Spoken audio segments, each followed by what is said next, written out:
One day, I got a call saying my husband had been in an accident. The shocking part wasn't just the accident, it was that he had been with his mistress, and she hadn't survived. My husband, on the other hand, was now paralyzed from the waist down.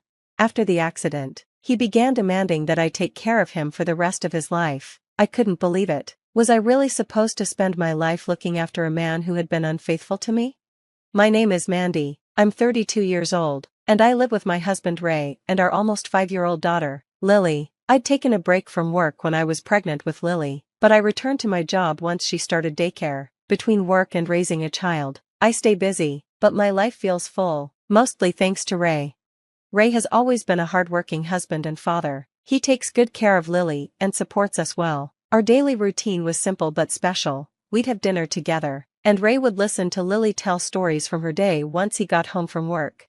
"Daddy, look, I drew a picture at daycare today," Lily would say. "Oh, did you? You're so good at drawing. Lily, maybe you can draw a picture of me next time."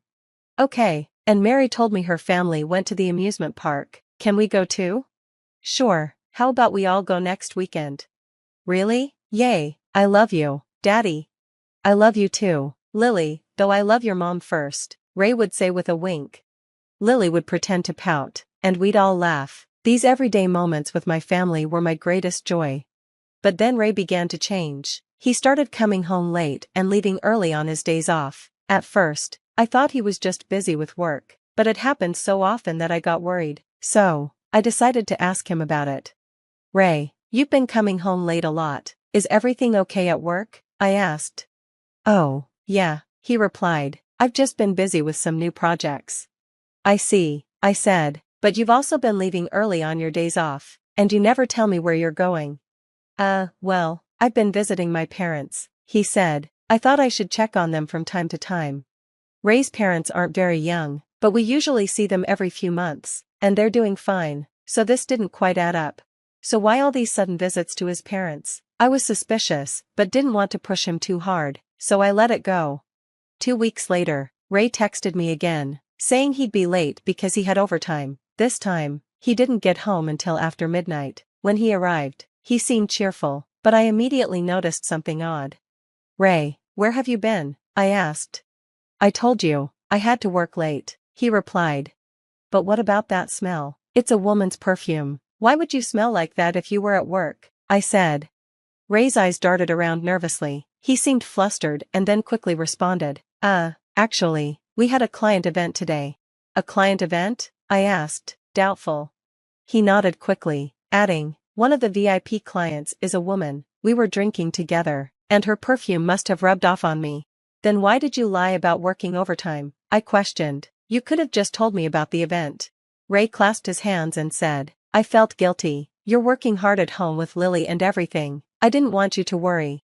I couldn't press him further, so I let it go and went to bed. But after that, every time he came home late, I could smell the same perfume on him. Each time I asked, he'd say it was just another client event. This only made me more suspicious. One day, feeling like something was really wrong, I left Lily with my parents and met up with my younger sister to talk about it. As soon as we sat down at a cafe, I told her everything. "Ray has been coming home late a lot lately, and he always smells like a woman's perfume," I said. My sister looked serious and replied, "Yeah, he's definitely cheating."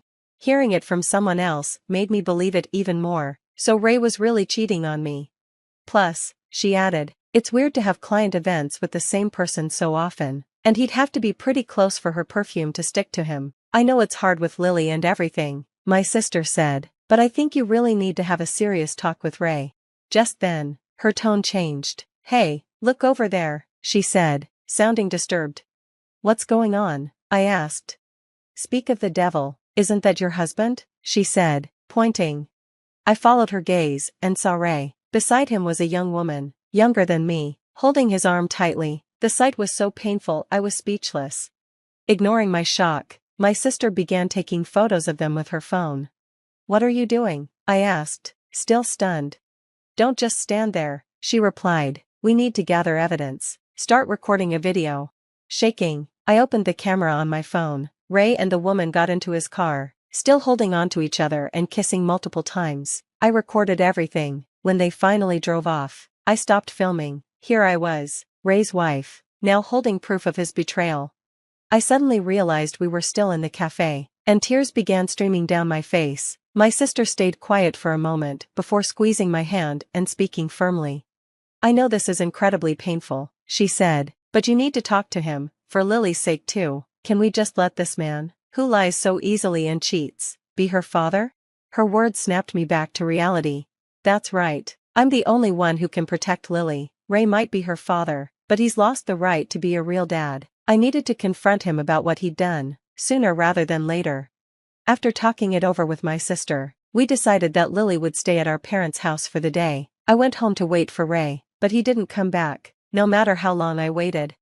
Then, around 10 p.m., our rarely used landline phone rang. Who could be calling at this hour? When I picked up, a man's voice said, "Is this Mrs. Johnson's residence?" "Yes, it is. Who am I speaking with?" I replied. "This is the police. Is this Mr. Ray Johnson's residence?" "Yes, it is. Did my husband do something wrong?" I asked, nervous. "Please stay calm," the officer said. "Your husband has been in an accident." "What?" I gasped. The police explained that Ray had been in a car accident. A woman in the passenger seat, his mistress, hadn't survived. Ray, meanwhile, had been taken to a nearby hospital. Without thinking, I rushed straight to the hospital. When I arrived, Ray was in surgery. A police officer explained the situation. "From what we've learned, it seems your husband and the woman had been in a close relationship." "Yes, I suspected it. I was actually going to confront him about his affair today," I replied. The officer added hesitantly, "It's difficult to say, but because of the accident, there's a chance your husband may be left with a permanent disability." I felt overwhelmed. In further conversations with the police, I found out that Ray's mistress had also been married. Her husband, who'd also come to the hospital, looked devastated, especially since Ray had survived and she hadn't. A few days later, Ray regained consciousness. I went to the hospital with my parents, my sister, and Lily. I left Lily with my sister while my parents and I entered Ray's room. When we arrived, his parents were already there. Ray had been left paralyzed on one side of his body due to the accident. Ray looked at us and said, "I'm sorry. I know I've caused you all a lot of worry." Before I could say anything, his parents rushed to his side. "What are you apologizing for?" his dad said.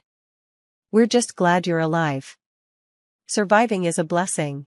"Yes, Ray," his mom added. "You've always been a good man, that's why you survived." "Thank you, Dad, Mom," Ray said quietly. "I'm grateful I made it." My husband and in-laws were acting like his affair didn't exist. As they celebrated his survival, my worry turned into anger, and I finally spoke up. "Sorry to interrupt your celebration, but Ray, will you divorce me?" "What? Divorce? What are you talking about?" he asked, shocked. "Ray, you got into an accident with your mistress," I replied. "Here are the divorce papers. Just sign them." No, you've got it all wrong," he stammered. "The woman in the car was just a business associate, not a mistress." He was lying, and it was obvious. I decided to tell him everything I knew. "Are you really going to pretend you didn't cheat, Ray? I saw you with her. I watched you two get into the car together," I said firmly. "And no, it wasn't like that," he tried to argue. "Don't make excuses," I snapped, forgetting we were in a hospital room. "You even spent less time with Lily, just to run around with her. What were you thinking?" At this, my mother-in-law frowned and interrupted, "Mandy, what are you so angry about? If Ray cheated, it's probably because you did something wrong." "What are you saying?" I asked, shocked. "Ray just woke up and is dealing with a lot.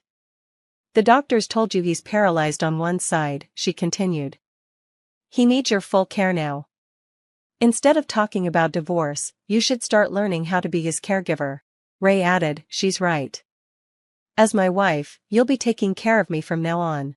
At that moment, any sympathy I had for him disappeared completely. At first, I'd felt sorry for him despite everything he'd done, but now I couldn't care less. They felt no remorse for what they'd put me through, only for themselves. Holding back my anger, I looked at my mother-in-law and said, "Are you serious? Who on earth would want to take care of a cheating fool like him, idiot? Mandy, how dare you insult my Ray, my mother-in-law exclaimed. Well, it's the truth, isn't it? I replied. He cheated, and he caused an accident. Isn't everything that's happened his fault? But even if he was at fault in the accident, cheating happens because of the other person, she insisted. So you're saying that if I did something wrong, he was allowed to cheat? I was balancing work, taking care of Lily, and handling everything at home for our family. And you still blame me while defending your son? My firm tone made her go quiet. Ray, unable to take it, yelled, "How dare you talk to my mom like that?" He glared at me, as if being injured made him somehow superior. I walked up to him, looking down at him intensely. He muttered, "What the," in a nervous voice. "Who do you think is responsible for all this?" I demanded. Well, this mess is because you betrayed our family by cheating, I said sharply. You even got into an accident with your mistress. Do you realize how foolish that is? The only reason this is all messy is because you suddenly want a divorce, he shot back, still refusing to take responsibility. Feeling disgusted, I finally lashed out, "Grow up, Ray. How long are you going to keep blaming everyone else? You're the one who cheated, and on top of that, your mistress died in the accident. Stop justifying yourself, Mandy." He stammered. You've destroyed our family with your selfish affair. I don't know how much pain you've caused Lily. You've not only hurt me, but you've broken our daughter's heart. There's no way I could stay married to someone like you. Just live with your consequences. As I turned away, Ray looked shocked and speechless, his face pale. Then, the door opened, and Lily walked in. Lily? How did? Sorry, sis, said my sister, following behind. I took my eyes off her for a second. Seeing Lily, Ray immediately tried to get her on his side. Lily, he said, you wouldn't want Daddy and Mommy to be apart, right? Lily looked thoughtful, then said, if Mommy's here, I'm fine. Ray looked stunned. What? Why? Because Mommy looks sad when she's with Daddy. And that's because Daddy does things that Mommy hates, right? She asked. Well, I don't like it when Daddy makes Mommy sad, Lily said. I don't need a daddy who does that. I'm fine with just Mommy. Ray was taken aback, completely stunned by Lily's words. With nothing more to say, Ray lay back on the bed, shoulders slumped.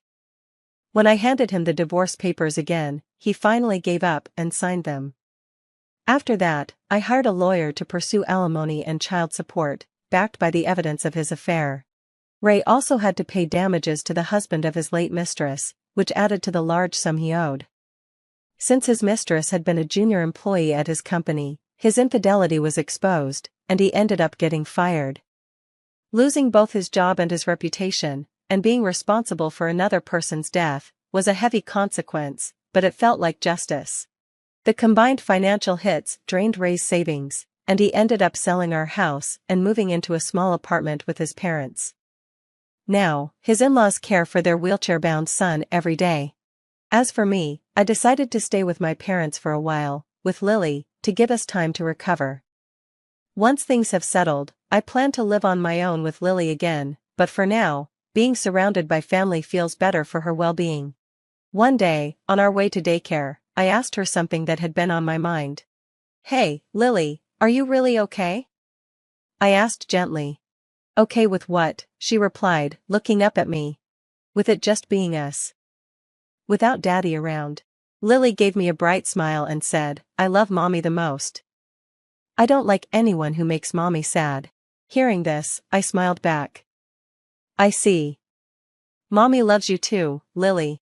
Lily wrapped her arms around me with all her little might, and as I hugged her back, I promised myself I would protect her and be there for her always.